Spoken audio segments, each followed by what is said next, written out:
जीना, हरि नाम नहीं तो जीना क्या।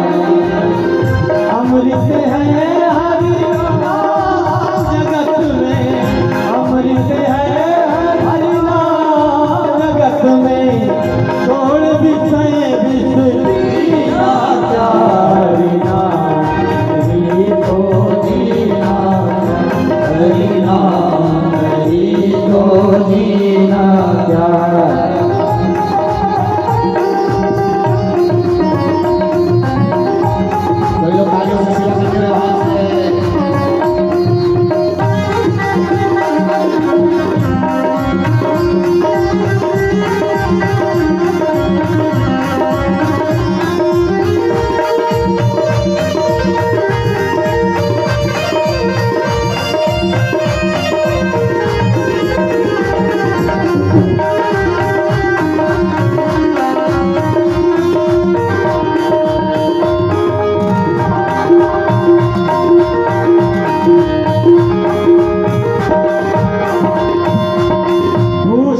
से सब रंग सजाए, रखना में आईना लगाए।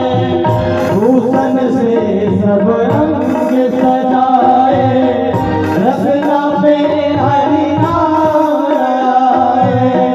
देह पड़ी रह जाए यहीं पर, देह पड़ी रह जाए यहीं पर, कुंडल हरि नाम नहीं तो जीना, हरि नाम नहीं तो जीना।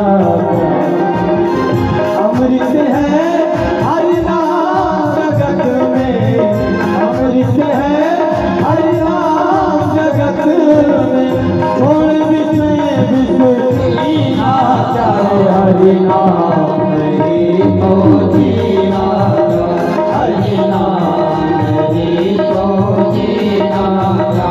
हरि नाम नहीं तो जीना क्या, हरि नाम नहीं तो जीना क्या। बोलो कृष्णचंद्र भगवान की। तो भैया कथा कहाँ चल रही थी? अच्छा, आपके सुल्तान राय भटप्रभा में चल रही थी। अरे भाई, कथा तो भटप्रभा में चल रही है, लेकिन प्रसंग में कथा कहाँ चल रही थी? हे भगवान, किसी को नहीं पता है। तो भैया सारी जिम्मेदारी हमारी ही है क्या? अब सब चीज हम याद रखेंगे। अरे भैया, सबसे बड़ी जिम्मेदारी तो श्रोताओं की होती है। वाचक कथावाचकों की कोई जिम्मेदारी नहीं होती है। कथावाचक को शास्त्र समझ बातों को सुना दें, अब उसमें सही क्या है गलत क्या है आप खोज करिए। जो सही लगे उसको अंदर में बिठा लीजिए, जो गलत लगे उसको हृदय से बाहर निकाल दीजिए। एक बार क्या हुआ ना, एक बूढ़ा माई गई कथा सुनने के लिए, और कथा सुनने के लिए जब गई तो अकेले नहीं गई, ध्यान देना। नई बहुरी आई थी, उनकी बहू आई थी, बेटे का विवाह हुआ था, अपने बहू को भी लेकर के गई। और संयोग से उन बूढ़ा माई की जो संदिन थी ना उनकी, उन्होंने एक बढ़िया फूल का लोटा दिया था जो सोने जैसा चमचमाता है। अब बूढ़ा माई को उस लोटे से इतना प्रेम तो वो कहीं भी जाए तो लोटा अपने साथ में लेकर के जरूर जाता था। हाँ, बात ध्यान देना। अगर संधि और संदिन में कुछ दिया है ना, भैया लोग उसका बड़ा कद्र करते हैं, बड़ा आदर करते हैं उसका। बूढ़ा माई लोटा लेकर के गई और संयोग से जाकर के, जैसे आप लोग कथा सुनने के लिए बैठे थे, पंडाल में बहुत सारे लोग बैठे थे, जगह को देख करके बूढ़ा माई लोटा अपने बगल में रख करके कथा सुनने के लिए बैठ गई। क्या करने लगी? कथा सुनने लगी। पंडित बाबा कथा सुनाना शुरू कर दिए। एक लड़का दूर से देख रहा था। क्या है? जैसे कुछ लोग कथा में आते हैं ना, तो देखेंगे कि यार चप्पल किसका अच्छा है, क्या अच्छा है।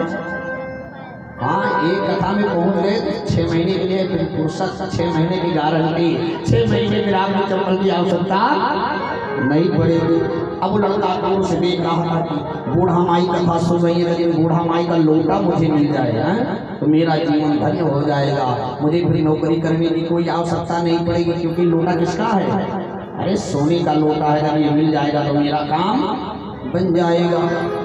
जैसे हम लोग कहते हैं कि आंख बंद करके ध्यान करिए, ताली बजाइए, कीर्तन करिए, इसी तरह से पंडित बाबा भगवान का कीर्तन करा रहे थे और बूढ़ा मैया दोनों हाथ से ताली बजा करके कीर्तन कर रही थी। और वो लड़का आया और लोटा लेकर के चला गया। जब कीर्तन बंद हुआ, पंडित बाबा ने कहा बोलो कृष्णचंद्र भगवान की जय। तो बूढ़ा माई क्या करते थे, जब कीर्तन उर्तन करें तो अपने बगल में लोटे में रख के जो लोटा रखा रहता था उस पर एक बार हाथ छोड़ ले, लोटा है कि नहीं है। अब तो पंडित बाबा ने जैसे हाथ उठा करके जयकारा लगवाया, बूढ़ी मैया ने जैसे हाथ बगल में किया तो भैया लोटा गायब। क्या हुआ? अरे उस सब्जी के द्वारा जो दिया हुआ लोटा था वो लोटा गायब हो गया।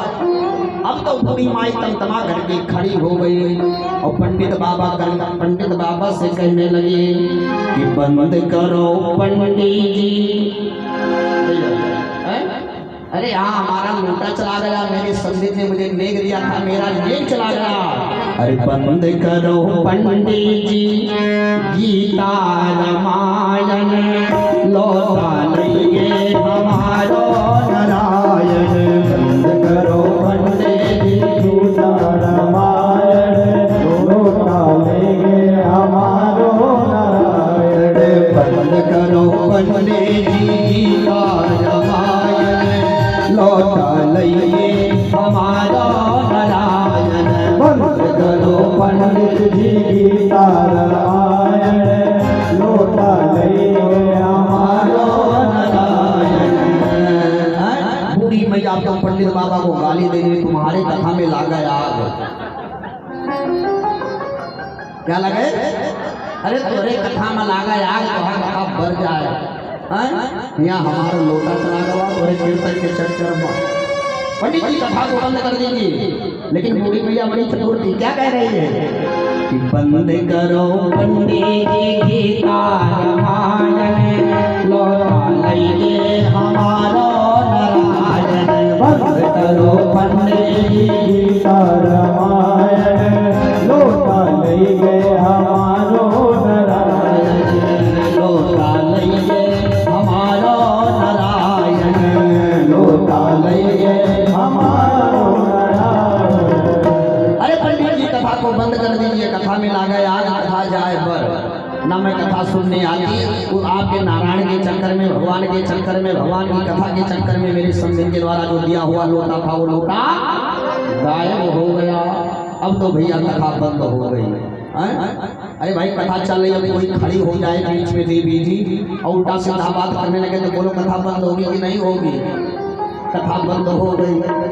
अब तो बूढ़ी मैया गांव में गई, अपने गांव में पूरे नगर में चिल्ला करके कहने लगी, नारायण को गाली देने लगी, भगवान को गाली देने लगी। तो संयोग से जो लोटा गया था ना, वो लोटा एक नारायण नाम के बच्चे ने लेकर के चला गया था। जो बच्चा लोटा लेकर के गया था संयोग से उसका नाम था नारायण। वो गाली तो दे रही थी भगवान नारायण, लेकिन लोटा ले जाने वाले का नाम था नारायण। जब उस बच्चे को ये पता चला कि मुझे लगता है बूढ़ी मैया बड़ी चतुर है, बड़ी चालाक है, मुझे लगता है इसने मुझे लोटा लाते हुए देख लिया है, इसलिए पूरे गांव में कह रही है कि मेरा लोटा नारायण ले गए, मेरा लोटा नारायण ले गए। बच्चा डर गया। बच्चे ने सोचा कि अगर मैं लोटा इस बूढ़ी मैया को नहीं दूंगा तो ये बूढ़ी माँ मेरे घर पे आएगी, मेरे माता पिता के द्वारा मुझे मार पड़ेगी। लेकिन अब बूढ़ी मैया ने सोचा कि मेरा लोटा तो गायब हो गया, तो कम से कम भगवान की कथा ही सुन ले, हो सकता है कथा से गायब हुआ है तो कथा के बीच में ही मेरा लोटा मुझे मिल जाएगा। बूढ़ी मैया दूसरे दिन भी अपने बहू को लेकर के भगवान की कथा को सुनने के लिए पहुंच गई। पंडित बाबा कथा करने के लिए पहुंचे, कथा की आरंभ हो गया। और जो नारायण नाम के लड़के ने लोटा लेकर के गया था ना, उसने सोचा कि अगर मैं घर पे देने जाऊंगा तो बूढ़ा माई मुझे बहुत मरी है, बूढ़ा माई मुझे बहुत मारेगी। और गांव वालों को अगर पता चल गया कि नारायण चोर है तो मुझे कोई कथा भागवत में अपने घर पे भी जाने नहीं देगा। अच्छा होता है कि नहीं, अगर किसी को ये पता चल जाए कि ये बच्चा चोर है, अपने दरवाजे पर लोग रुकना नहीं देना चाहते हैं। नारायण ने सोचा कि मैं फिर गांव में भी रहने के लायक नहीं रह जाऊंगा, इसलिए नारायण लोटे को चुपके से छुपा करके लेकर के गया। कहाँ? अरे भाई जहाँ पर कथा हो रही थी, बूढ़ा माई को खोजा, बूढ़ा माई मिल गई बैठी थी उसी कथा के पीछे। पंडित जी ने पुनः सभी श्रोताओं से कहा कि सभी लोग अपना आंख बंद करके भगवान का संकीर्तन करें। हरे राम राम राम सीता राम राम राम, हरे राम राम राम सीता राम राम राम, हरे राम राम राम सीता राम राम राम, हरे राम ताली बजाते हुए सीता राम राम राम, हरे राम राम राम सीता राम राम राम, हरे राम राम राम सीता राम राम राम, हरे राम राम राम सीता राम राम राम, हरे राम राम राम सीता राम राम राम, हरे राम राम राम सीता राम राम राम, हरे राम राम राम सीता राम राम राम, हरे राम राम राम सीता राम राम राम, हरे राम राम राम सीता राम राम राम। पंडित बाबा फिर कीर्तन कराने लगे। नारायण चुपके से आया और बूढ़ा माई के बगल में वो लोटा रख दिया। अब जैसे बूढ़ा माई ने संकीर्तन किया, ताली बजा के हाथ को छुट्टी मिली, तो बूढ़ा माई को लोटा के ऊपर हाथ ले जाने की आदत पड़ी थी ना। अरे भैया जैसे जैसे हाथ की वो लोटा हाथ में लग गया। अब तो बूढ़ा माई लोटे को उठा करके नाचने लगी और कहने लगी कि शुरू करो पंडित जी। क्या? अरे मेरा लोटा मिल गया। मैंने कल नारायण को बहुत गाली दिया, लेकिन नारायण की कृपा से मेरा लोटा मुझे मिल गया है। शुरू करो पंडित जी गीता रामायण, लोटा दइए हमारा नारायण। शुरू करो पंडित जी गीता रामायण, लोटा दइए हमारो नारायण। करो पंडित जी गीता रामायण, लोटा दइए हमारो नारायण। करो पंडित जी गीता रामायण, लोटा दइए हमारो नारायण। तो भैया मेरे कहने का मन है, जब आपकी कथा, आपका मन कथा में रहेगा तभी भगवान की कथा समझ में आएगी। और ध्यान देना प्यारे बंधु, अगर आप भगवान की कथा में बैठे भैया राम यज्ञ जी, तो भगवान की कथा को सुने हैं। नहीं तो आपने सुना है जिस समय भगवान शंकर माता सती को लेकर के श्री अगस्त्य जी महाराज की पास में कथा सुनने के लिए गए थे, उस समय क्या हुआ? अरे भाई सुनी महेश परम सुख मानी, केवल भगवान ने, शंकर ने प्रभु श्री राम की कथा को सुना था।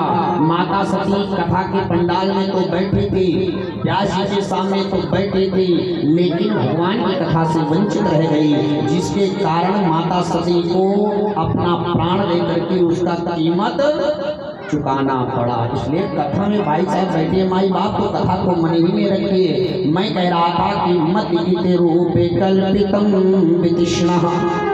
आज भीष्म पितामह ने कहा कि हे श्री कृष्ण, हे द्वारकाधीश, मेरा मन ये पवित्र हो गया है, मन को अपने चरणों से बांध लीजिए। और ध्यान देना, हम सबको भगवान से भी यही प्रार्थना करना चाहिए कि हे प्रभु, मेरे मन को आप अपने में बांध लीजिए, अपने में गूंथ लीजिए, अपने चरणों में लगा लीजिए। मन के हारे हार है, मन के जीते जीते, मन आयो मनुष्याणाम कारण बंधन मोक्षयो। ये हमारा मन ही हमको बंधन में डालता है और मन ही बंधन से मुक्त करता है। इसलिए मन पर कंट्रोल करें, हमेशा मन पर श्री राम नाम रूपी अंकुश, अंकुश समझते हैं ना, क्योंकि ये मन क्या है? अरे भैया ये मन मत वाला हाथी है। अब हाथी को आप लाठी दिखाएंगे तो आपके बस में नहीं होगा, बांस दिखाने से आपके बस में नहीं होगा। जब तक उस हाथी के ऊपर अंकुश से प्रहार नहीं किया जाएगा तब तक वो हाथी शांत होने वाला नहीं है।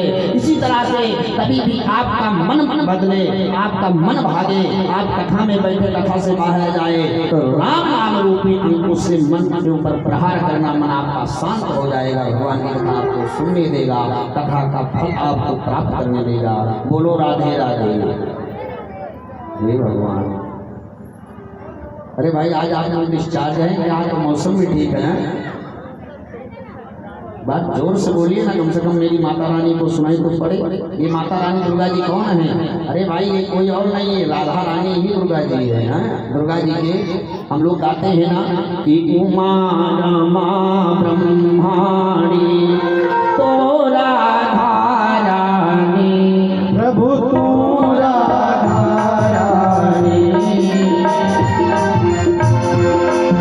अरे आगम निगम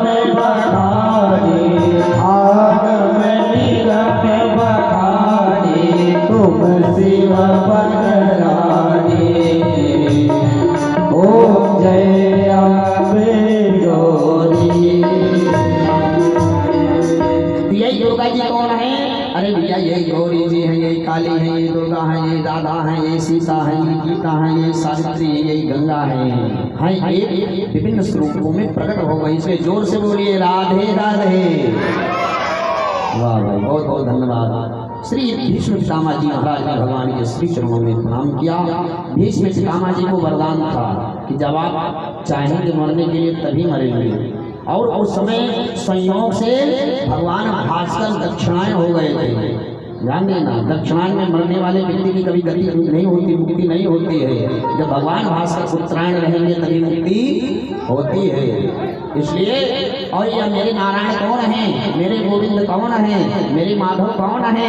ये मेरे कन्हैया साक्षात उत्तरायण है। और साक्षात भगवान नारायण जिसके सामने खड़ा हो, उसको इसके लिए देश काल समय अवधि की कोई आवश्यकता नहीं है। भीष्म पितामह जी महाराज ने अपने प्राणों का त्याग कर दिया। भीष्म पितामह जी के द्वारा एक दिव्य ज्योति निकली और जाकर के भगवान श्री कृष्ण समाहित हो गई। बोलो भीष्म पितामह जी महाराज की। आप जानते हो भीष्म पितामह जी महाराज नैष्ठिक ब्रह्मचारी थे, उन्होंने अपना विवाह नहीं किया। ये माता गंगा के पुत्र थे, श्री शांतनु जी महाराज के पुत्र थे। इस तरह से आज जब युधिष्ठिर ने तरह तरह की बातें भीष्म पितामह जी के द्वारा सुना, युधिष्ठिर जी महाराज के मन में जो संशय था, संशय से विस्मृति हो गई।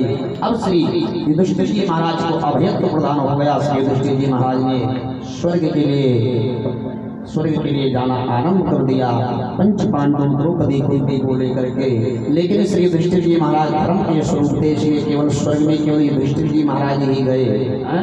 और रास्ते में 4 पांडव द्रौपदी सब विघ्नित हो गए, गल गए। क्योंकि जो स्वर्ग का रास्ता है ना, वो कहीं अलग नहीं है। हम लोग कहते हैं कि स्वर्ग ऊपर है, पाताल नीचे है। अरे भाई ये भूभाग है, जहाँ हम बैठे हैं ये मृत लोक है। ध्यान देना, जैसे ही अपना पृथ्वी लोक है ना, ये जहाँ पर हम हैं, इसी तरह से इसके ऊपर 7 लोक है। 7 लोक मतलब समझते जैसे हमारे यहाँ जीना नहीं बना होता है।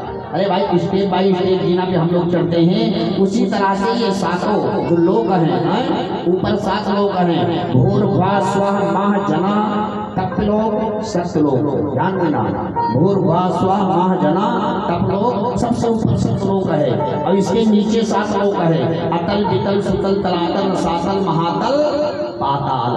और ध्यान देना, ये 14 लोग भगवान के श्री विग्रह में विराजमान हो रहते हैं। जब भगवान को आवश्यकता पड़ती है तो 14 लोगों को भगवान अपने हृदय में, अपने अंदर में समाहित कर लेते हैं। इसलिए कभी भी चाहे किसी देवी की आरती हो, चाहे किसी देवता की आरती हो, भगवान की आरती कितनी बार करना चाहिए आप सबको पता है नहीं पता है? अच्छा भाई, इसके पहले आप यहाँ कभी कथा नहीं हुई क्या? किसी ने बताया नहीं क्या? आजकल तो लोग आरती पकड़ लेंगे और इतना आरती हिलाएंगे, इतना घुमाएंगे कि देवी देवता भी डर जाएगा। और उसमें भी कपूर थोड़ा नहीं जलाएंगे, ज्यादा सा कपूर ले लेंगे और दुर्गा माई के सामने पहुंच करके आरती घुमाना शुरू कर देंगे। ध्यान देना, आज भी आप लोग आरती करना सीख लीजिए। कथा हो रही है, कथा से कुछ सीखिए। देखिए भगवान के श्री विग्रह में 14 लोग विराजमान रहते हैं, इसलिए भगवान का कभी भी 14 बार आरती उतारना चाहिए। कितनी बार? अब आप सबको याद रहेगा ना, 15 बार नहीं उतारेंगे। अरे भाई आप लोग 15 बार तो भगवान की आरती नहीं उतारेंगे माता रानी की, 14 बार ही उतारेंगे ना भैया। भगवान की 14 बार आरती इसलिए उतारना चाहिए कि भगवान के शरीर में 14 लोग विद्यमान हैं, उन 14 लोगों की आरती उतारना चाहिए। अब आप थोड़ा ये भी सुन लीजिए कि कितनी बार कहाँ की आरती उतारना चाहिए।